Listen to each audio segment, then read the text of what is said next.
Alex and Kate were the kind of couple everyone admired. At first, their love story was they met at a summer barbecue 2 years ago, where Alex is. Kate's intense emotional energy contrasted perfectly with his placid demeanor, and within a year, they were married.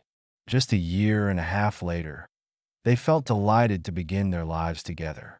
Alex, a normally calm and compassionate man, worked long hours at a local accounting firm as considerate actions, such as leaving notes on the fridge or planning private evenings for the two.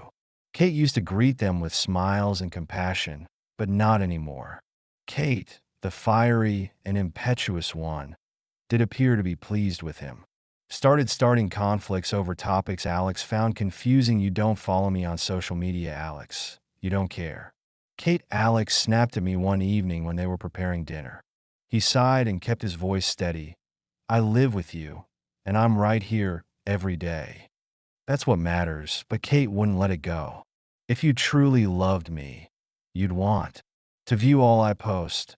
Why don't you want to be connected in my life again? She accused him after he agreed to spend time with me. Mentioned a Saturday golf game with his mates, but clearly they're more important than I am. Alex had tried. Reasoned with her, stating that a little space for hobbies and friends was appropriate, but his remarks just seemed to exacerbate. Even minor inconveniences, such as forgetting to take out the trash, become charges of sabotage. You're doing it on purpose to irritate me. And then, the most devastating assertion of all is that you are cheating on me, Alex, and that is why you are acting so aloof. The accusation stung not because they were accurate, but so far from reality. Alex was fatigued from attempting to prove his. When he hadn't done anything wrong, he provided solutions and suggested spending weekends away together. Brought up the notion of couple counseling, but Kate dismissed it with a sweep of her hand. Everything is good, she would claim, just to start another dispute the next day. When the fights were too hot, Kate would storm out, either going to her sister's or meeting up with her buddies every time. Alex found himself alone in their too quiet home, wondering where their bliss had gone. The pattern repeated again. Often, it felt like a beat Alex couldn't break. Just when he thought things were relaxing, Kate brought up divorce after a hot time. Perhaps we're not meant to be, she'd add tearfully, leaving Alex wondering whether I sincerely meant it. But by the next morning, it was as if nothing had happened, and life would revert to its strained version of normal. Alex was a patient man, by nature, but the emotional swings were wearing him out. He loved Kate and wanted to fight for his marriage, but recently, he felt like he was fighting alone. The dispute began like any other, tiny and trivial, but gradually spiraled out of control. This time it was Alex neglecting to fix a loose hinge on the cabinet door to Kate. A symptom of something bigger. You never listen to me, Alex, she shouted.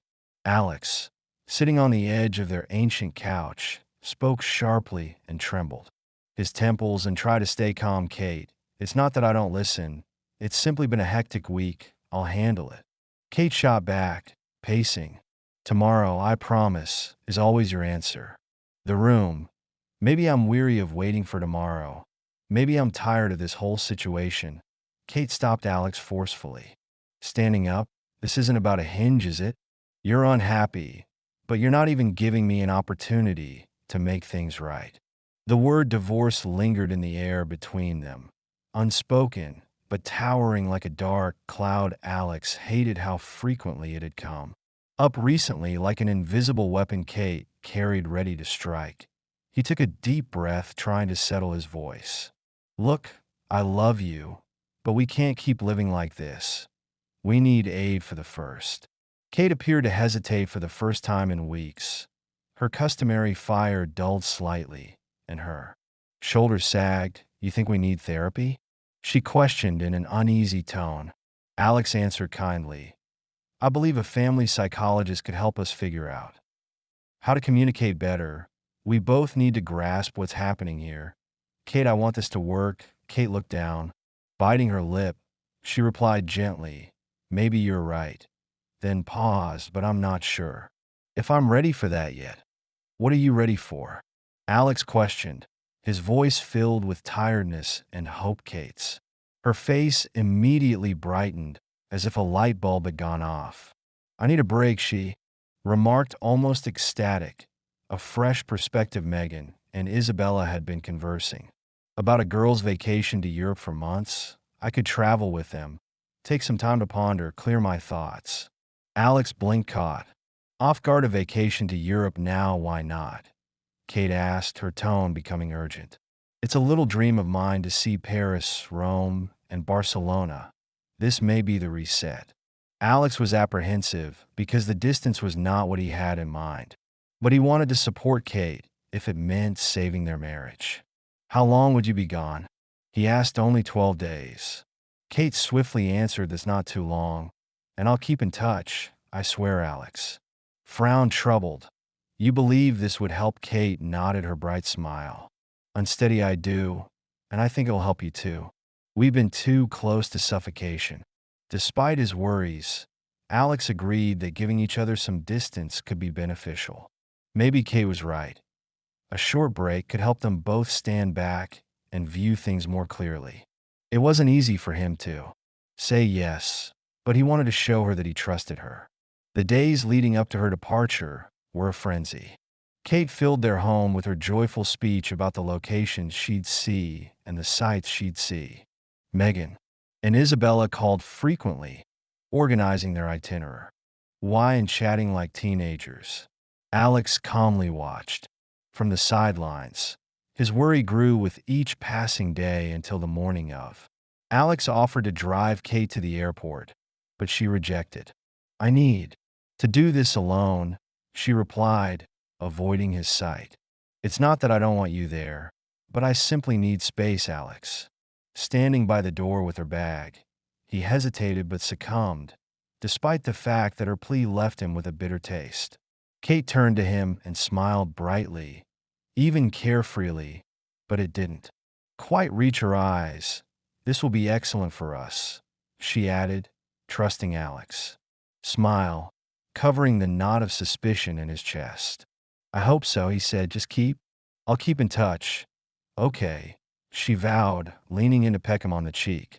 Without further comment, she left, leaving the home unnaturally quiet in her absence. Alex stood by the window, watching the automobile draw away, his heart heavy with anxiety. He mumbled, just 12 days.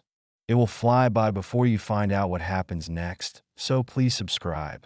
Initially, Alex tried to convince himself that everything was okay during Kate's first 2 days. She answered to his texts, but her responses were CT and distant, unlike the Kate. When he asked how she was enjoying Europe, her responses were quick. It's fine, or busy loads to see. There were no exclamation points, no enthusiasm. By the 3rd day, her statements sounded like she was ticking a box rather than sharing her experiences with him. Her stillness stretched, his messages went unread, his calls unheard. Alex persuaded himself she was probably swamped with sightseeing and simply did not have time to check in. But on the 5th day, anxiety sank in. To divert himself, Alex went to social media. Kate, I had been posting images of historic landmarks, small eateries, and the lovely streets were undoubtedly gorgeous, but they felt impersonal. There were no selfies or spontaneous shots of the girls enjoying fun, which struck Alex as strange, but he dismissed it as overthinking. Perhaps Kate was just trying to live in the moment, but his curiosity got the. He examined Megan's and Isabella's profiles. Megan is generally active. Isabella's social media presence had been unusually quiet, with only a couple of posts in the first few days. Shared more, and one photo in particular made me pause. It was a group shot of lively piazza at sunset. Megan and Isabella posed together with broad smiles, but in the corner of the photo, cropped quickly, were the unmistakable hands of 2 males. Alex's stomach tightened. He reasoned with himself. They undoubtedly met individuals in Europe, but that doesn't anything but anxiety gnawed at him. building with each unanswered message from Kate. Determined to put his suspicions to rest, Alex probed deeper, scanning through Isabella's profile. After some effort, Stumble discovered a recently published video. His heart beat as he hit play. It was shaky, evidently taken in. The camera pan. Net across a table where all three women were seated with three males, causing laughs. And clinking glasses were apparent. Alex froze the frame, his gaze locking. Kate in the background, albeit hazy, was unmistakably her. She sat. Megan and Isabella were sitting next to a tall man with black hair, leaning slightly towards him and laughing together. Before Alex could process, they also coupled their expressions as light and carefree. Isabella had erased it from his hands, thus the image and video completely disappeared. He shook as he captured a snapshot from his phone's gallery, recording the moment he couldn't ignore for. Alex stared at the screenshot for hours. It didn't prove anything definitive, but it informed him enough that Kate hadn't merely gone on a girl's vacation. She was hiding something, and her quiet, now in its fourth day, was deafening by the eighth day. Alex had given up texting or calling. The messages left on unread were minimal. Humiliations he could no longer endure. So he determined himself to a severe. This wasn't working no matter what Kate was doing or where she was. Evident that she wasn't interested in prolonging their marriage, his thoughts shifted to the future. He loved Kate. He couldn't ignore her behavior, lies, evasion, and secrecy. It was all too. He began mentally preparing for a divorce, imagining the talk they'd have when she returned to Alex. He vowed himself to be calm, cool, and courteous. He wanted closure, not pandemonium. But just as he began to steel himself for that moment, something unexpected happened on the eighth day. The media came alive again, and photographs of new towns and landmarks surfaced, dazzling. Bright pictures of her adventure, but Megan and Isabella had gone silent at that point. There were no tag postings, group photographs, or clever comments among the three buddies. It was as if Kate were suddenly traveling alone. Alex couldn't ignore the impression that something was wrong. The sudden rush of activity felt like a distraction, a smokescreen to conceal something she wasn't telling him. And the fact that she continued to reject his calls and messages further increased his skepticism. Sitting alone in their peaceful house, Alex glanced at his phone, a mix of fury and grief roiling inside him the next. Alex couldn't take it anymore and contacted Megan. He could have done it earlier or written, but he didn't want to. Overwhelmed by himself, he contacted Megan again, but received no response. He tried again, his heart thumping, and Megan finally responded. Hello. Megan's voice was tainted with worry, her usual cheerful tone absent. Alex cleared his throat. Hello, Megan. This is Alex. I hope I'm not interrupting anything. There was a brief gap. Oh, Alex, no, it's okay. How are you doing? Alex lied, gripping. I haven't heard from Kate in a while, and I was wondering how. Megan hesitated before saying, Oh, we're. Everything is good, Kate. You know how traveling can be. Just got caught up in all the touring and didn't have time to check her phone. Alex wasn't buying it. Megan hasn't responded in days. Is everything okay? There was a hesitant giggle on the other end. Yeah, definitely. Okay. We've simply encountered some troubles, like we were almost mugged in Italy, and the weather has been bad, especially in Germany. It's frigid here, Alex, and the time change is unusual. Just hard to keep up with everything. Alex grimaced at Megan's. Her tone didn't set well with him, and her remarks felt rushed, as if she was racing to come up with reasons. The faint background noise of voices speaking English and the faint hum of a copier or printer drew his attention. The unmistakable ping of a microwave. It sounded like an office rather than a busy European city. Germany. Alex replied, testing her. That's a long way from Paris. Are you guys still traveling together? Megan's voice became tighter. Of course, there has been a lot of traveling around. Look, Alex, I'd love to talk more, but we're pretty busy right now. Can we chat when we get back before Alex can respond? Megan hurriedly ended the call. He peered at the screen, his suspicion solidifying into conviction. Megan wasn't in Europe anymore. The sounds in the background, her quick answers, everything pointed to one conclusion she had. Alex had already returned, unable to sit still, grabbed his keys and drove across the city to Megan's house. He parked several houses away, anxious to be out of sight, and waited for hours. Observed her peaceful street, the minutes crawling by with agonizing slowness. Finally, as the evening shadow stretched out across the pavement, Megan's car came into the driveway. Alex collapsed, down in his seat, his heart sinking as he saw her walk out of the car. She was dressed casually, her hair knotted, carrying a takeaway bag in one hand.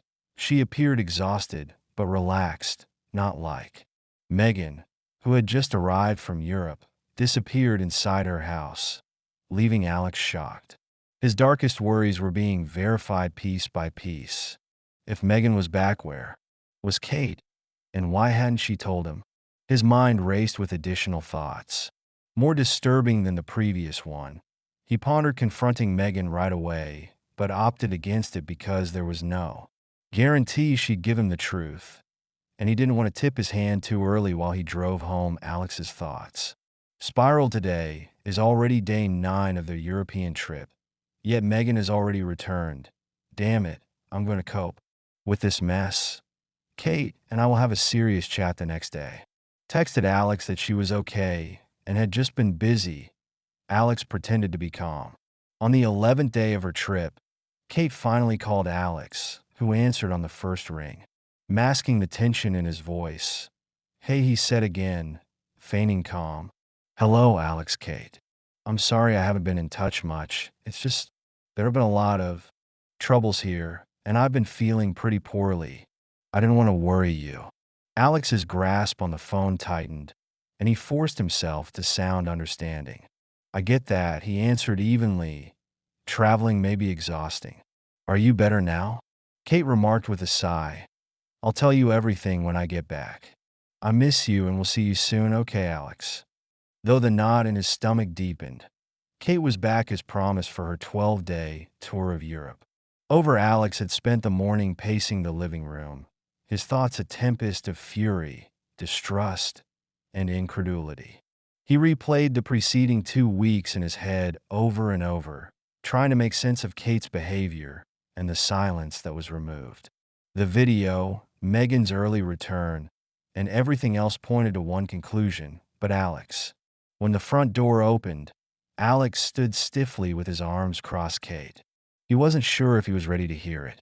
She walked in her suitcase, dragging it behind her, with a wide smile on her face. Give him a chance to speak, Alex. I've missed you so much, she exclaimed, rushing to hug him. Her enthusiasm felt forced, as if she was performing. She launched into an animated recounting of her trip. It was so difficult, the weather was awful, and we've been in all kinds of. We try to make the most of it. But it wasn't the same. Alex opened his mouth to say, but Kate kept continuing, her words falling out in a torrent. And the food didn't sit well with me, and I felt bad half the time. That's why I wasn't answering. I didn't want to worry. It was all too much for you, but Alex, I have something I need to tell you. Paused dramatically, placing a hand on her stomach. Alex's heart pounded as he stared at her, his worst fears bubbling. I'm pregnant, Kate announced with a bright, almost triumphant smile, and that's why everything's. It's been strange, why I've been moody and sick. It's hormones, Alex, please. Don't be mad at me. Alex froze on all the explanations he had prepared for. This was not one of them. He felt his breath catch, and his world tilted. You're pregnant, he said, barely above a whisper. Yes, Kate replied, her eyes wide. Expectant. I know this might be a shock, but it's wonderful news, isn't it? We're going to be parents. Alex struggled to process her words, but his suspicions refused to be silenced. Slowly he straightened, his expression hardening. Kate, he began, his voice measured. I have To be honest, I have suspicions, serious ones, that you've been unfaithful. Kate's expression darkened in an instant. Her smile vanished, replaced by a fiery glare. What she exclaimed, "What nonsense are you talking about, Alex? Are you afraid to become a father? Is that it? You're scared of the responsibility, so you're inventing some ridiculous story to avoid it." "That's not it," Alex said firmly, though his voice quivered with controlled anger. "I'm afraid of something else, that this child isn't mine. That's why I think a DNA test is the best solid ion. It'll clarify everything and complement our divorce." Kate's jaw dropped for a moment. She looked as though she had been slapped, then her face twisted with indignation. "Divorce? Are you serious? You're accusing me of cheating and threatening divorce just because I'm pregnant?" "Alex, you've lost your mind." "No."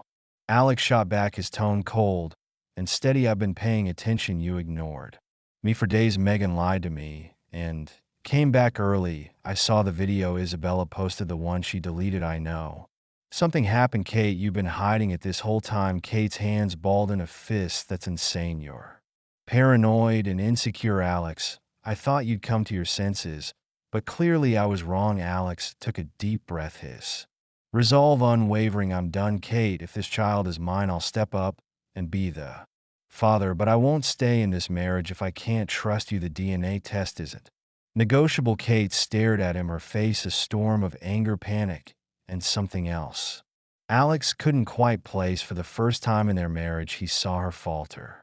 The cracks in her confidence showing. Kate stood in the middle of the living room, her hands trembling as she stared at Alex. "Your suspicions are completely unfounded," she snapped, her voice rising with every word. "Yes, Megan came back earlier, but that was my decision. I told her not to tell you because I knew you'd react like this." Paranoid and overdramatic, Alex crossed his arms, his gaze cold and unyielding. "And the video, the one with you and other men, care to explain that?" Kate's eyes flickered with panic, but she recovered quickly, her tone turning defensive. "Oh, for God's sake, Alex, they were just some locals we met in a cafe. They were curious about America, and we talked for a couple of hours. That's all. Nothing happened. Nothing happened." Alex repeated flatly, holding up his phone with the screenshot of the video. "This doesn't look like a casual conversation, Kate. And even if it were, this doesn't scream girls trip to me." Kate's face hardened. "You have no evidence," she hissed. "This is just you being afraid of how our family is growing. You've always had a problem with change, Alex. You're scared, and now you're trying to make me the bad girl." Alex clenched his jaw, his patience unraveling. "Don't treat me like I'm stupid," he shot back. "This whole trip you've been distant, dodging my calls, ignoring my messages, and now you're spinning this fairy tale.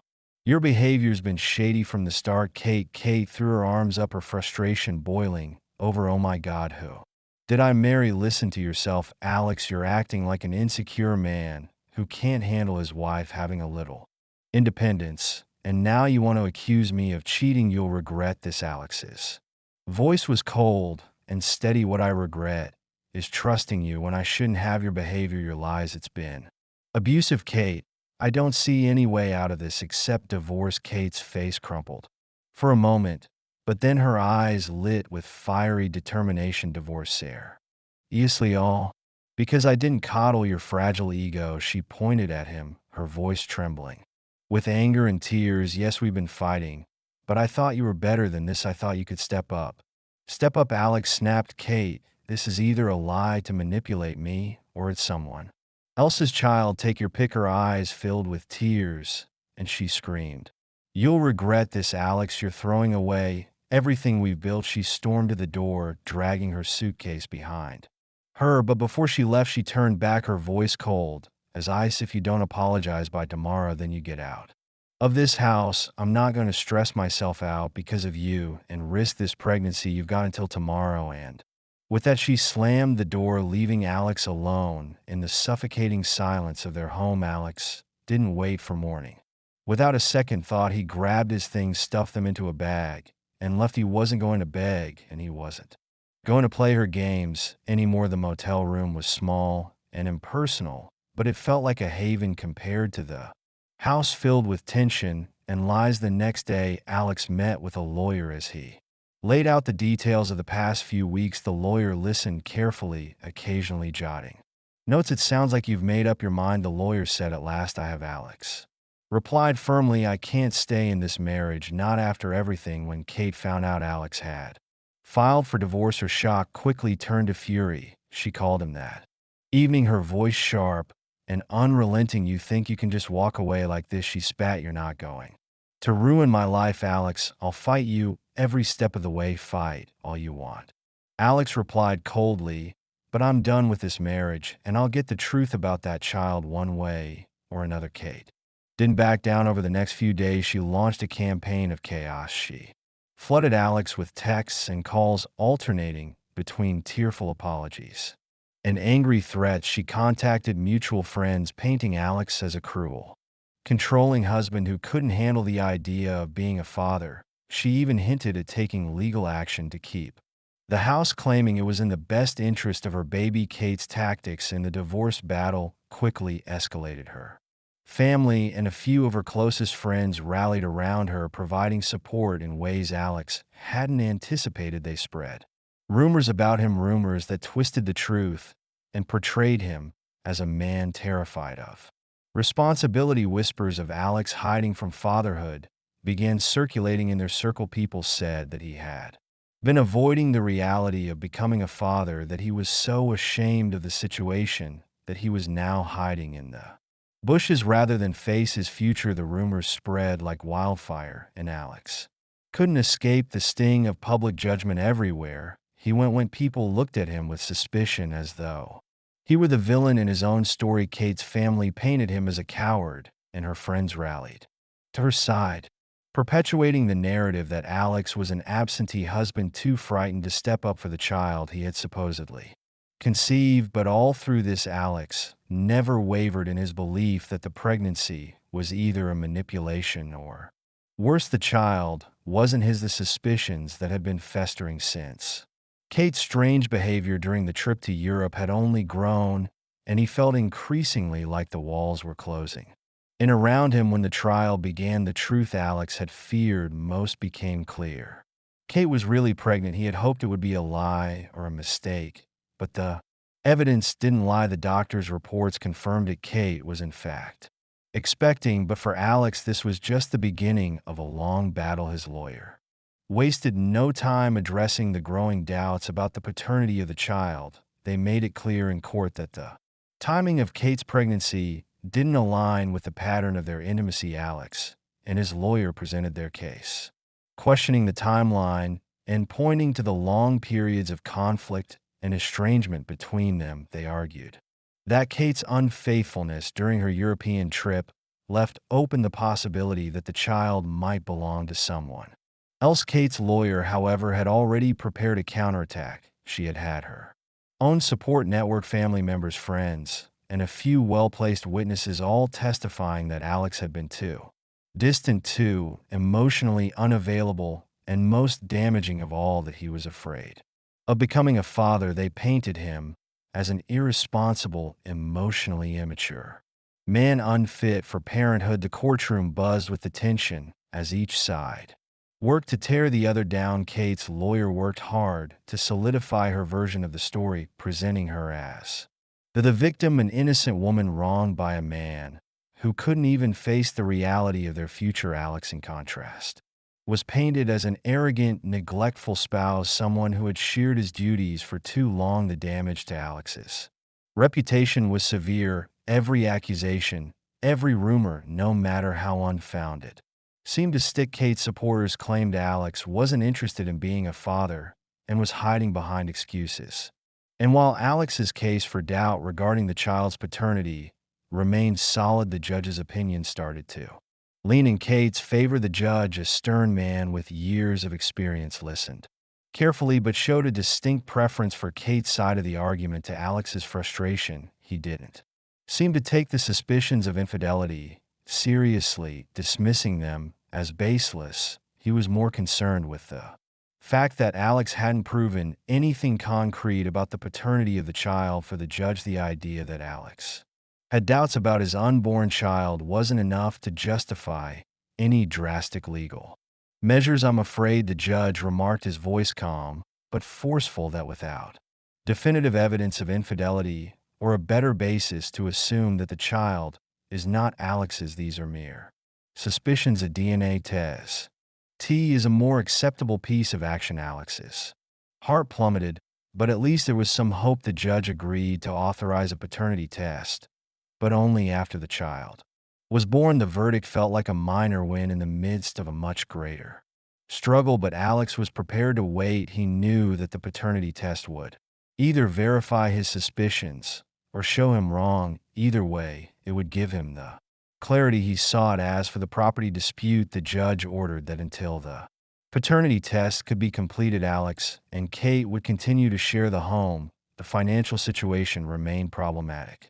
However, the judge didn't want to make any final judgments on property split until the child's paternity was confirmed. Kate was granted temporary access to the property and will remain in the house with Alex until the baby's birth. Pending the results of the test, Alex was relieved that the court had at least acknowledged the need for the DNA exam, but he also understood that the battle was far from over, with Kate's relatives continuing to sow rumors and her fans fighting for her. Alex recognized that he had to ready himself as for a long, drawn-out fight.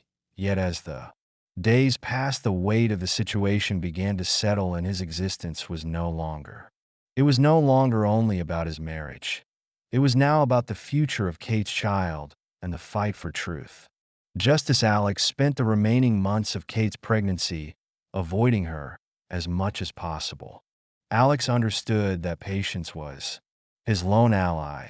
He silently recorded the days on his calendar, waiting for the child's birth and finally the truth. When the baby was born, Alex felt an odd mix of relief and fear. Kate had a boy, and the sight of the infant evoked surprising feelings in Alex. Maintaining his resolution, the DNA test was scheduled shortly after the delivery. The results would finally settle the question that had troubled him for months. They arrived 2 weeks later. Alex's heart raced as he opened the envelope. He carefully read the document, and his suspicions were verified. He was not the father. The relief was immense, but it was mingled with a seething resentment from all the fights. Rumors, the hardship it had all been for a child who wasn't his, he shared. Kate expected her to lash out or disregard it, but instead, shocked what she muttered. Her face pale. No, this can't be correct. That's impossible. You are the father, Alex, and you have to be. I am not, Alex stated bluntly, holding up the. Kate's bewilderment gave way to frenzied insistence that everything was fine. She wanted a retest, believing there had been a mistake at the lab. Her behavior bordered on desperation. I don't understand, she cried. I know it's yours. There's no way. Isn't, but Alex was done. So go ahead and complete the retest if you want, but this. Nothing changed. The second test, taken weeks later, verified the first. The child was not Alex's in this. Even Kate couldn't dispute it. She broke down, sobbing and swearing she had no idea how it could be real. But by then, Alex had lost interest in her explanations with the DNA results. Alex felt liberated, so he finalized the divorce and ensured Kate had no further claim to his life, possessions, or future. But he hadn't finished yet. After months of slander and damage to his reputation, he couldn't ignore it. Launched a defamation case against Kate and her family for spreading rumors portraying him as a coward and the lawsuit sent shockwaves across Kate's support network, using the DNA results as evidence. Alex's case was solid. Her family's lies were revealed, as were many of her acquaintances. Had flocked to Kate's side, began distancing themselves. Though the legal battle took years, Alex eventually triumphed. 2 years later, Alex received a public apology and damages for the harm caused to his reputation. He remade his life by moving to a new place, starting a new profession, and even dating. For the first time in years, he felt completely at ease. One afternoon, while conducting errands, Alex met into Isabella at a coffee shop. The sight of her brought back memories that he would I would rather have left behind. But Isabella appeared anxious, almost guilty. Alex stated after some small conversation, her voice quivering, I owe you an apology. I should have told you the truth back then. Alex raised an eyebrow. Isabella groaned heavily, glancing around as if scared someone could overhear Kate saying she had a lover. She proceeded, Megan and I were aware of it, but she vowed we would accompany him to Europe. Confidentiality, we didn't think it was our place to say anything. Alex's stomach twisted, but he forced himself to keep cool so that the trip wasn't simply for girls. No vacation, Isabella said, with humiliation in her eyes. Kate had been. We had been seeing this guy for a while and had no idea she was pregnant, but she must have thought it was yours. Alex felt a wave of vindication mingled with frustration. Why are you telling me this? Now he asked, his voice measured, because I've felt terrible about it for years. Isabella stated you did not deserve what occurred, and I think I just wanted to clear my conscience. Alex nodded slowly. Thanks for telling me, he remarked after a time, but I'm not shocked. I've already moved on. They parted ways, and Alex exited the cafe with a sense of finality. The truth he had waited for had finally arrived, but it did not weigh on him as he expected, but instead it validated what he had known all along. He had made the right decision to leave Kate behind. For the first time, the past felt like just that. Alex, free from the shadows of betrayal, looked forward to the future with clarity, and I hope you enjoyed the narrative. Subscribe to the channel. I wish you a pleasant mood and good luck.